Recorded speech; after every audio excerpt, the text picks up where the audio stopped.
Hi, we're going to work on solving linear equations, practice test number 2. With number 1, we're going to go ahead and remember our DC GAM, which basically says distribute first. We can't combine like terms. We can't gather the x's on the same side. We can't, but we can do the add or subtract. And so the 5 is what we want to get rid of. So we'll subtract the 5 from both sides, and we end up with a negative x equals negative 16 minus 5 is a negative 21. It looks like we're done, but we're not. There's a couple different ways you can get rid of this negative in front of the x, but we're not done until it's just x by itself. Sometimes people will decide to do this. Instead of negative x, they'll write negative 1x because there's just one x there. And then to get rid of the negative 1, they'll divide both sides by negative 1, and that gives you a 21. The next problem, once again, if you remember the DC GAM, it helps you distribute. Nope, we don't have that. Gather or combine like terms. Yep, we have that. So 7y and 2y are like terms. If we have 7y's and we have 2 more y's, we have 9y's altogether. And then we move down. Can we gather our y's on the same side? Nope, we don't need to do that. Can we add or subtract to get rid of anything? Nope. But can we multiply or divide to get rid of this 9? Absolutely. We're going to divide both sides by 9. So we get y equals negative 4. With number 3, once again, we're going to remember DC GAM. And so can we distribute? No. Can we combine like terms? No. Can we gather the x's on one side? No. Can we add or subtract to get x by itself? Sure. Let's look at the side that x is on, and I see this 6 right here. It's not negative, it's positive. And to get rid of it, I'm going to subtract 6 from both sides. So I'll get negative 1/3 x equals negative 3. That is not negative 3.6. I'm sorry. Yes, it is negative 3.6. Okay, and then my last step, multiply or divide both sides. So absolutely, between the negative 1/3 and the x, there's multiplication going on. And to get rid of it, we're going to divide. We'll divide both sides by negative 1/3, which gets rid of the negative 1/3 on that side. And when you put in your calculator negative 3.6 divided by negative 1/3, you'll get 10.8. Number 4, John, not John's. Okay, so John wants to lose weight before his class reunion. Commercial on TV boasts that a new piece of exercise equipment will help him lose 3 pounds per week. John has already lost 9 pounds. He wants to lose a total of 45 pounds. How many weeks would John need to use the new exercise equipment to lose the rest of the weight? Sounds very complicated, doesn't it? But what it really comes down to is there are 2 things we want to put on either side of the equal sign. One side of the equal sign to the right is how much he wants to lose. He wants to lose a total of 45 pounds. That goes on the right side. On the left side, we can put how he's going to lose these pounds. Well, first of all, he's already lost 9 pounds, so that counts on this side.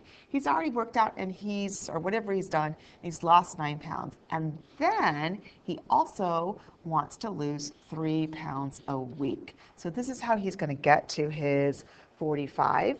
And we'll go ahead now and subtract this. Thinking about DC GAM, we can see that we're going to switch right down to getting rid of the 9. So we'll do the opposite. We'll subtract 9 from both sides. So we'll have 3x equals 36. And our last thing is to divide both sides by 3. And we'll end up with x equals 12. Only 12 weeks to lose that weight. Okay, with this, we'll go back to DC GAM. I think it's helpful if you ever get stuck, you can just look at one of the letters and it'll remind you. D is distributive property, and yes, we are going to distribute. So we got to do distributive property. There are no combining like terms. There's no gather your x's on both sides. But we can do this, add or subtract. To get the x by itself, we look at the side that x is on. We see the 16. We're going to get rid of it by subtracting it on both sides. So then we're going to get this, so we did that. And then our last step is multiply or divide to get the x by itself. And in this case, we're going to divide both sides by -8. So x is equal to 7. Number 6, we also have the DC GAM again. So here we go. If some people look at this and just distribute the negative, some people look at it as distributing a -1. Either way, negative times 2 is -2, or -1 times 2 is -2. Negative times a -8x is a positive 8x, or you could have said -1 times a -8x is also positive 8x. And we're going to go ahead and just bring down everything else. So we distributed. Can we combine like terms? Absolutely. The 8x and the -3x are alike. So 8 minus 3 is 5x. So I'm going to rewrite everything else that I didn't do work to. So I did combine like terms. Do we have to gather our x's on the same side? Nope. Do we need to add or subtract to get rid of things on the side that x is on? Absolutely. I look at this -2, and to get rid of it, I have to do the opposite, which is to add it on both sides. So I get 5x equals 15, and that moves me to my last step, which is to divide both sides by 5. I know with DC GAM, you see that there's an M there, and you see that there's an A there. It's really addition or subtraction, multiplication or division. Those are the last steps. And so we get x equals 3. Okay, once again, I'm going to write this. And we're going to go ahead and distribute. -2/3 times x is -2/3 x. -2/3 times -12. Well, a negative times a negative is going to be a positive. It's going to be +8. Then we're going to bring down everything else. Okay, so we distributed property. Now, can we combine like terms? Yes. This time our like terms are numbers. 8 and -28 are alike. And so when we add 8 and -28, that's going to give us a -20. And we'll bring down everything else that we didn't do any work to. So we combine like terms. Do we need to gather our x's on both sides? Nope.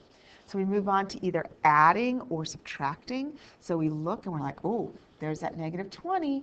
To get rid of that, we can go ahead and add 20 to both sides. Anytime we want to take something away from one side and move it to the other side of the equal sign, we always do the opposite of what's going on. So what's left on the left side is -2/3 x, and then 20 minus 16 is 4. And our very last step, so we did that, our very last step is either multiply or divide, and in this case, we are going to divide to do the opposite. Once again, you do the opposite whenever you want to move something from one side to the other. So we have x equals, let's see, what is this, -6? Okay, let me double check that answer. Awesome. Okay, number 8, we've got a polygon. We're talking about perimeter, and perimeter is where you add up the sides of whatever shape you're looking at. So it doesn't matter the order that you choose to do this. You have 2x plus 5x plus 4x minus 5 plus 3x plus 2. You know that all the sides added together are equal to 39 because the perimeter is 39. So we're going to go ahead and start gathering up our like terms. We have a 2x and a 5x and a 4x and a 3x. So altogether, we're going to have what? 7, 8, 9, 10, 11, and 14x. Then we're going to combine the numbers, -5 and 2. That is -3. Now note, I was not trying to move any of these x's or any of these numbers to the other side. So if you're not moving them to the other side, if you're just combining like terms, you just take them as they are. That's a -5. That's a +2. You put in your calculator -5 plus 2, you get your -3. And now we're down to a 2-step where we're going to get rid of the -3 by adding 3 to both sides. We'll see, that's a 42. And so, oops, and divide both sides by 14. So x is equal to 3. Okay, you're saving money to cover the cost of a class trip to Washington, D.C. and New York. You paid a deposit of $250 and plan to save $45 per week. How many weeks will it take for you to save approximately, or no, save exactly 1,465 for your trip? Okay, so once again, we want to use the equal sign as a way to separate all these numbers. What I see is that we need to save 1,465 for our trip. And so that means the cost of the trip is $1,465. But and that's going to be the total cost. So the cost goes on one side, and on the other side is how you're going to pay for this trip that costs $1,465. Well, first it says you paid a deposit of $250. So that counts. You paid $250. Okay. And you plan, which is a plus, you plan to save $45 per week. We don't know how many weeks you're going to have to save, or I'm going to have to save, or whoever this problem is about, but we know that that's our unknown, how many weeks. So once again, the cost of the trip went on one side, and how we're going to pay is on the other side. So use your equal sign to help you make sense of a word problem by sorting what belongs on either side. So now I'm just going to go ahead and solve. I'll go ahead and subtract 250 from both sides. So I end up with 45x equals, let's see, that's a 5 and a 1 and a 2. Okay, when we do our last step of dividing both sides by 45, we should get the answer of 27. It's going to take 27 weeks. Actually, it probably, and I don't have a calculator in front of me. Let me see if I can actually reach one without pulling the microphone. Hold on one second.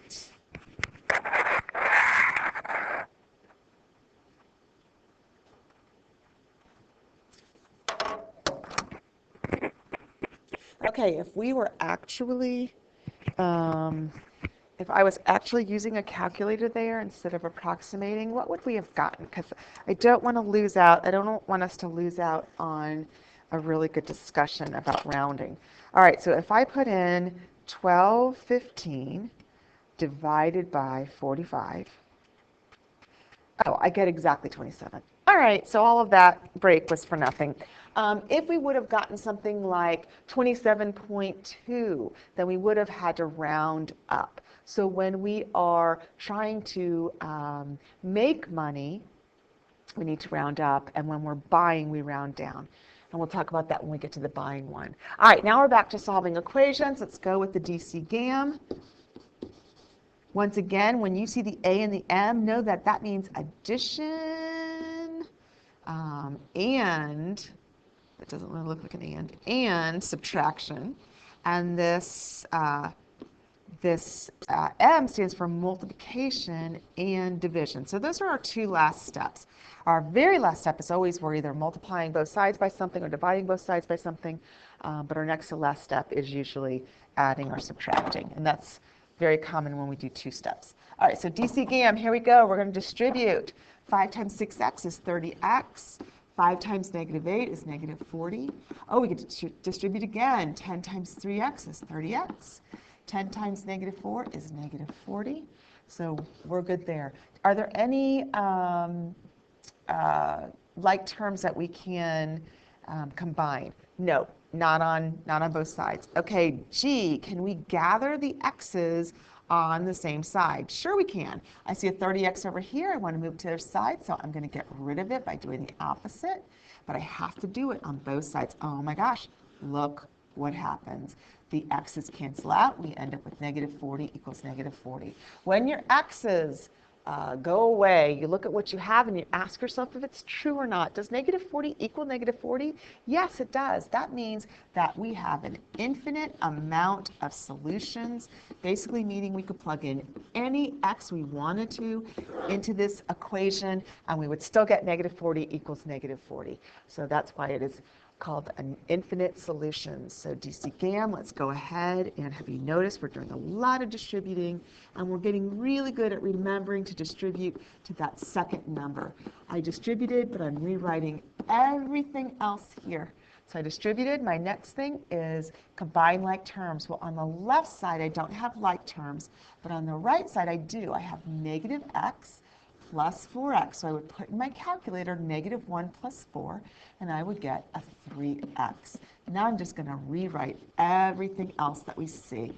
My next step is to I'm sorry, yep, I already combined like terms. My G stands for gather the x's onto the same side. So if I want to move this 3x, oh, we see that something's going to happen again. So there we go. The x's are gone again, but this time I have a 21 equals 16. And once again, if we lose our x's, if they go away, we ask ourselves if the statement that's left over is true. Does 21 equal 16? No. And when you hear yourself saying no, you're going to write no solution, which means there's no x that you could possibly plug into this equation for number 11 that would make 21 equal to 16. It's just not true, so there's no solution. All right, number 12, this is a little bit tricky. Let me just write DC GAM. I'm hoping that that helps you. We are going to distribute first. So that's a really good reminder. The 3x, we're just going to ignore. We're just going to rewrite it. We're not going to do anything with it right now. We are going to distribute, though. Negative 2 times negative x is a positive 2x. Negative 2 times 11 is a negative 22. And then I'm just going to rewrite everything else. So I've done my distributive property.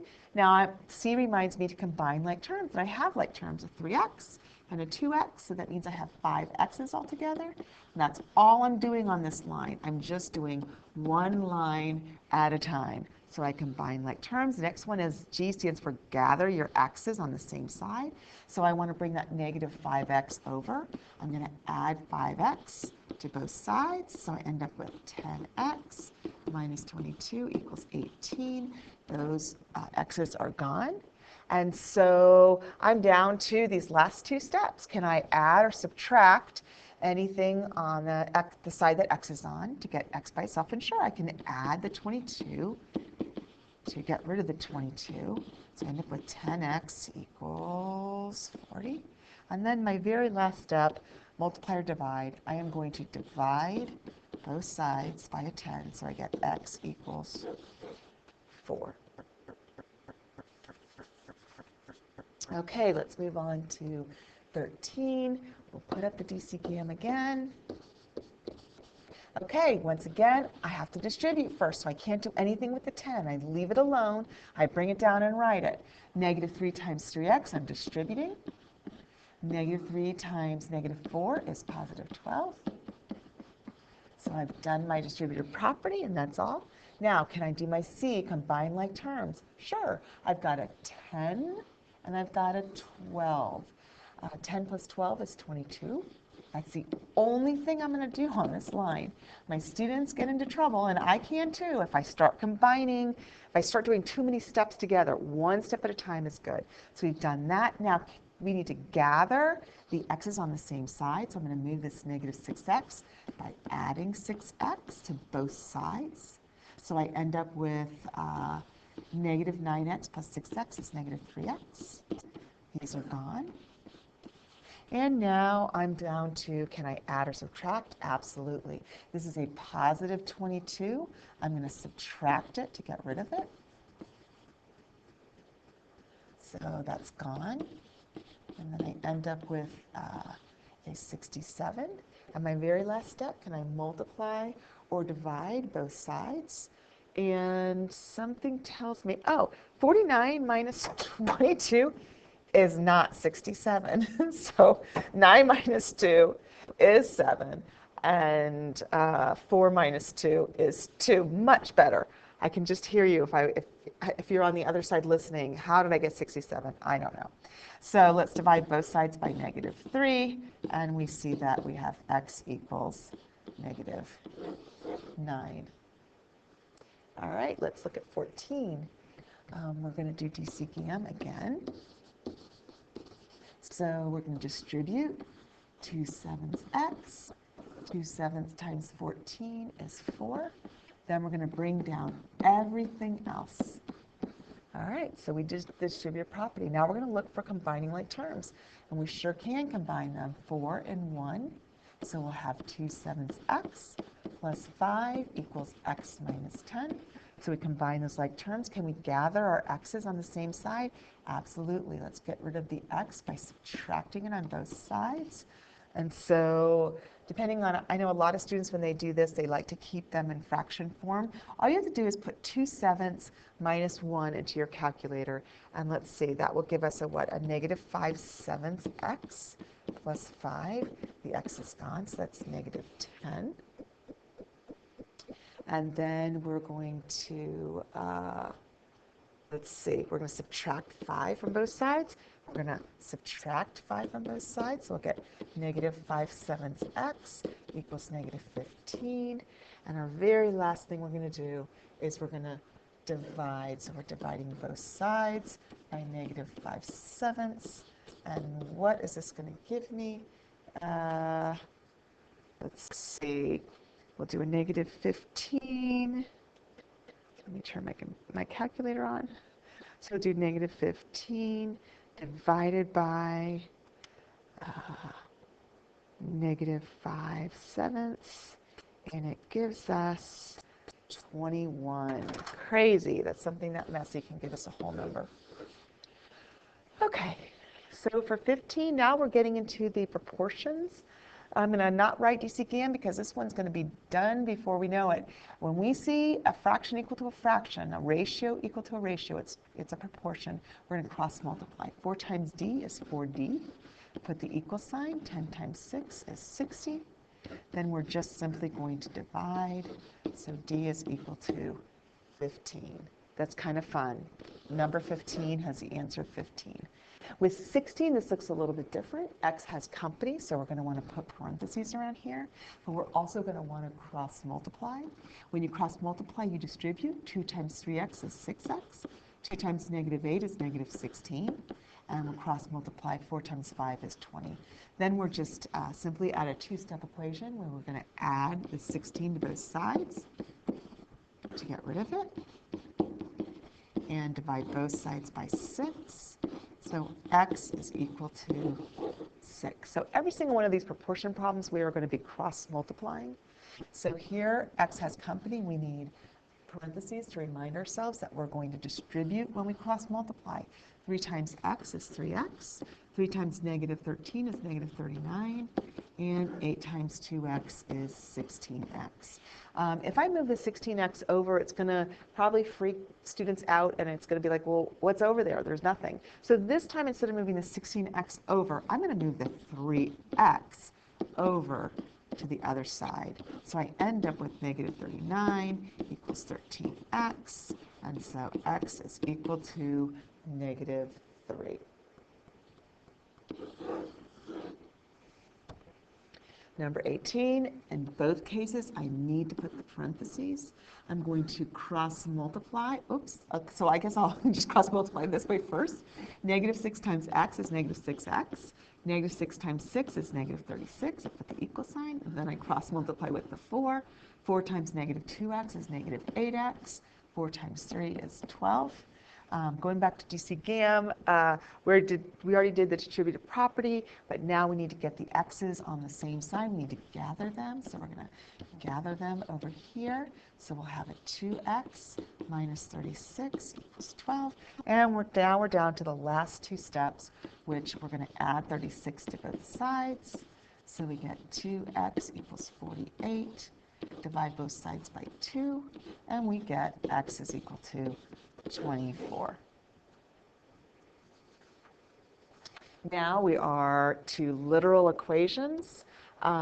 With this one's a little bit interesting. To solve for c, what we have to do first is distribute h over 2. And that's going to be really weird for you guys. I know it. But we would write h over 2 times c. So you kind of like have them side by side. Doesn't that look awkward? And then you would have plus h over 2 times d. I know, it looks awkward as well. But we want to solve for c. So now we can see that we need to take out this whole term right here by doing the opposite. We're going to subtract h over 2d from both sides. So we'll have a minus h over 2d. equals h over 2c. And so we see that, we see that c is being bothered by h over 2 by multiplication. So to get rid of h over 2, we do the opposite, which is divide. Is this a pretty answer? No, it's not. And we're going to have to be okay with that. I remember when my kids used to have chemistry problems or physics problems, and to see when they isolated one variable what the other side looked like sometimes was as crazy as this. But this is correct. We could make it look a little bit better, but this is correct as it is. Okay, here we've got this equation, P equals 2/7 W plus 4, and we want to solve for W. So what we're going to do is we're going to first get rid of the 4 because we want to get W all by itself. P minus 4 is just P minus 4. You can't combine two terms that are not alike. And the very last thing we have to do is get 2/7 by itself. Since 2/7 is multiplied by W, we're going to get rid of it by doing the opposite. So there's our answer, P minus 4 over 2/7. Yes, it's not pretty. We probably could simplify it a little bit more, but we have isolated W, which is good enough for now. All right, so 21, we're going to solve for x. So when we do that, we are going to want to get rid of that negative 3y first, and we do that by doing the opposite. So we've got negative 2x equals, can I combine negative 18 plus 3y? No, I can't. I can write it as 3y minus 18 or negative 18 plus 3y, either way. And then finally, I need to get rid of the x, so I'm going to divide x by negative 2, and I'm going to divide this whole side by negative 2. So we get x equals 3y minus 18 over negative 2. Yes, we could simplify it more, but this test is really trying to assess whether you can get, whether you can isolate one variable alone when there are more than one variables, more than one different type of variable in the problem. And we've done that. All right, this next one, we're going to solve for y. And so if we want to get y all by itself, we're going to get rid of this term. That's 4x. We're going to subtract 4x on both sides. So we get negative 2y equals, I could write 10 minus 4x. I could have written negative 4x plus 10. Either way is OK. Then I'm going to divide both sides by negative 2. And my final answer, once again, it could have been simplified a bit more, but this is OK to stop here. All right, I hope you study for the test, and I look forward to seeing you in class. Thanks for joining me.